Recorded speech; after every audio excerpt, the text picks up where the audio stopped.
नमस्कार मित्रांनो, लाडक्या बहिणींसाठी खूपच आनंदाची आणि महत्त्वाची माहिती आलेली आहे। ही महत्त्वाची माहिती जाणून घेण्याच्या आधी आपण जर चॅनल नवीन असाल तर श्रावणी माहिती केंद्र YouTube चॅनलला सबस्क्राईब करून घ्या। तर आता मित्रांनो, ही महत्त्वाची आनंदाची माहिती आपण जाणून घेऊया।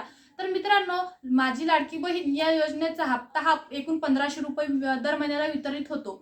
परंतु आता काही महिन्या अगोदर आपल्या महाराष्ट्राचे मुख्यमंत्री साहेब यांनी असे घोषित केले होते की 1500 वरून 2100 रुपये इतका हप्ता हा वितरण होईल। परंतु अद्यापही 2100 रुपये झालेला नाही। ही माहिती पूर्णपणे लुप्त झालेली आहे। या माहितीबद्दल कोणीही बोलत नाही आहे।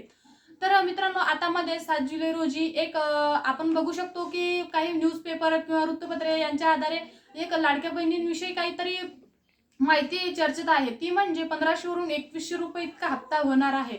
तर मित्रांनो, तर ही माहिती खरी आहे का? तर मित्रांनो, आपण असे लक्षात हे सर्वांची माहिती घेता आपण असे लक्षात आलेले आहे की जे जे पंतप्रधान यांची आर्थिक सल्लागार समिती असते यांनी आपले मुख्यमंत्री माझी लाडकी बहीण योजनेचे अतिशय कौतुक केलेले आहे। जे महाराष्ट्र शासनाने योजना चालू केलेली आहे याचे अतिशय कौतुक केलेले आहे आणि लाडक्या बहिणींची आर्थिक परिस्थिती सुधारण्यासाठी व वाढत्या महागाईमुळे 1500 रुपये इतके पुरेसे नाहीत।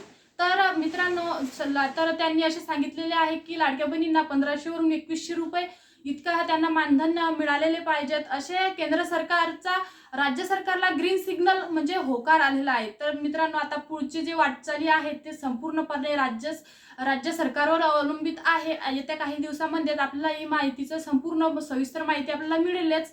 माहिती आवडल्यास व्हिडिओला लाईक करा, चॅनलला सबस्क्राईब करून घ्या।